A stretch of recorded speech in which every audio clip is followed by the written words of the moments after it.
좋은 교회와 함께하는 말씀 나눔 71번째 2021년 11월 7일 말씀을 나누겠습니다. 오늘은 사무엘하 24장 7절의 말씀으로 다른 세대, 다음 세대, 미래 세대 30번째 선택의 순간 하나님의 마음을 만나다 라는 제목으로 함께 하겠습니다. 말씀을 함께 읽겠습니다. 다윗이 백성을 치는 천사를 보고 곧 여호와께 아뢰어 이르되 나는 범죄하였고 악을 행하였거니와 이 약물이는 무엇을 행하였나이까? 청하건대 주의 손으로 나와 내 아버지의 집을 치소서 하니라. 아멘. 당신은 교회입니다. 당신은 좋은 교회입니다. 좋은 교회가 온 땅, 온 세대 가운데 가득하기를 소망합니다. 유진 피터슨은 다윗 현실에 뿌리박은 영성이라는 책을 통해서 우리에게 하나님의 이야기를 들려주고 있습니다. 그 책에는 이런 본문이 등장합니다. 비탄에 젖을 줄 모르는 것은 삶을 하나로 이을 줄 모르는 것이다. 만일 우리가 다윗처럼 비탄하는 법을 배우기를 거부한다면 우리의 삶은 단편적인 에피소드나 일화, 아무렇게나 시작되었다가 아무렇게나 끝나는 사건의 연속으로 파편화될 것이다. 그러나 우리 모두는 이야기 속에 있다. 결국 모든 것이 꿰어지고 모든 흩어진 조각이 하나로 맞춰져서 나중에 우리가 이것이 바로 그때 그 일이 갖는 의미였구나 하는 외침을 만들게 된다. 그러나 이야기 속에 있다는 것은 또한 우리가 그 플롯을 앞지르려 해서는 안 된다는 사실도 의미한다. 즉 우리는 어려운 부분은 건너뛰고 고통스러운 부분은 지워 없애고 실망되는 부분은 돌아서 가려 해서는 안 된다. 비탄, 상실을 수렁이 아닌 유익으로 삼는 것은 우리가 이야기 안에 머무는 대단히 중요한 방식이다. 이렇게 말하고 있습니다. 그렇습니다. 하나님의 마음에 합한 다윗을 만날 때마다 우리는 그를 붙들고 그리고 그렇게 행하시고 또 인도하시는 하나님의 은혜를 바라보게 됩니다. 이 이야기의 저자는 하나님이십니다.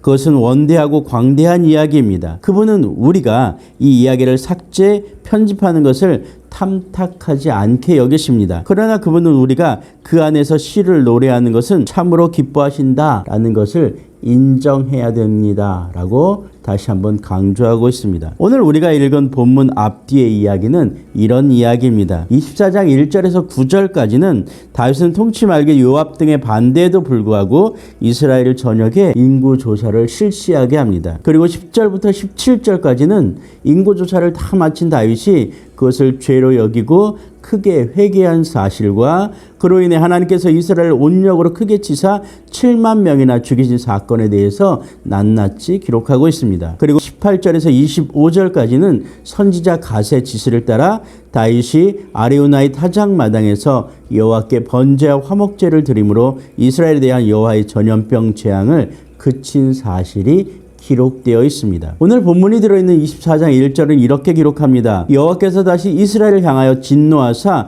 그들을 치시려고 다윗을 격동시키사 가서 이스라엘과 유다의 인구를 조사하라 하신지라 라는 말입니다. 이 본문은 역대상 21장 1절에 사단이 일어나 이스라엘을 대적하고 다윗을 충동하여 이스라엘을 계수하게 하니라 라는 말로 명백하게 다윗의 인구 조사가 왜 하나님 마음에 합하지 않은지를 보여주고 있습니다. 다윗은 뒤늦게서야 인구조사를 한 것이 자신의 잘못임을 깨닫습니다. 그리고 갓 선지자가 다윗 왕 앞에 와서 말한 그 부분에 우리는 참혹함을 느끼게 됩니다. 왕의 땅에 7년 기근이 있을 것이니까 혹은 왕이 왕의 원수에게 쫓겨 석 달 동안 그들 앞에서 도망하실 것이니까 혹은 왕의 땅에 사흘 동안 전염병이 있을 것이니까 왕은 생각하여 보고 나를 보내신 이에게 무엇을 대답하게 하소서 라는 말로 다윗의 선택과 결정을 촉구하고 있습니다. 우리는 인생을 살면서 수많은 선택의 순간 앞에 섭니다. 그러나 그 선택을 어떤 기준으로 어떤 마음으로 해야 될 것은 오늘 본문을 통해서 우리가 다시 한번 바라보아야 될 줄로 믿습니다. 하나님께서 우리의 인생 가운데 선택의 순간을, 선택의 기회를 주신다라는 것은 하나님께서 우리에게 하시고자 하시는 그 마음이 숨겨져 있기 때문일 것입니다. 이 세 가지들은 모두 다 다윗이 자부심을 가졌던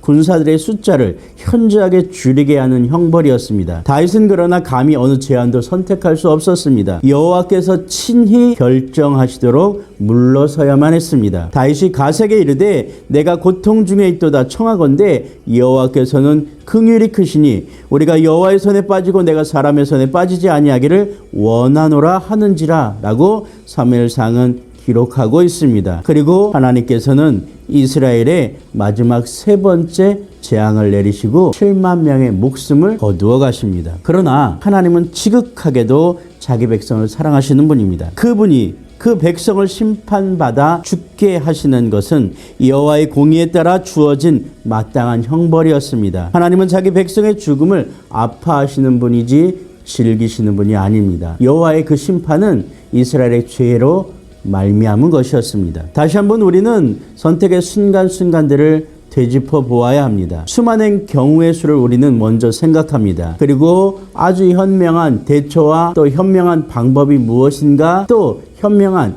그 다음의 이야기가 무엇인지 최선과 차선을 자꾸 계산하려고 합니다. 그러나 그 모든 순간 우리는 하나님 앞에 엎드려 하나님의 마음을, 또 하나님의 목소리를 귀 기울이고 우리의 마음을 열어 받아들여야 될 줄로 믿습니다. 오늘 우리는 추수감사절을 보내고 있습니다. 교회 예식사전에는 이렇게 표현되어 있습니다. 한 해의 수확을 끝내고 지금까지 베풀어 주신 하나님의 은혜에 감사드리는 절기이다 라고 표현되어 있다는 것이죠. 한 해를 돌아봅니다. 아니, 이 한 주간을 돌아봅니다.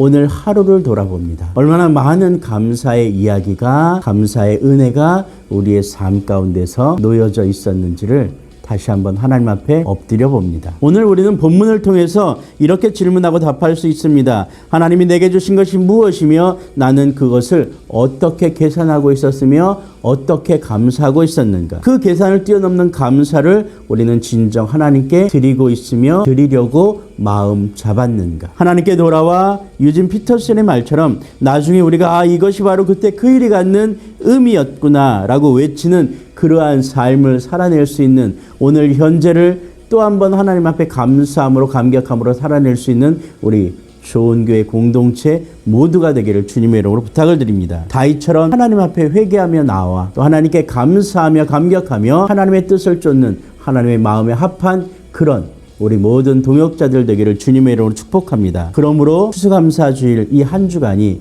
나누는 기쁨으로 감격스러운, 또 나누는 은혜로 더욱더 감사가 충만한 한 주간 되시기를 주님의 이름으로 부탁드립니다.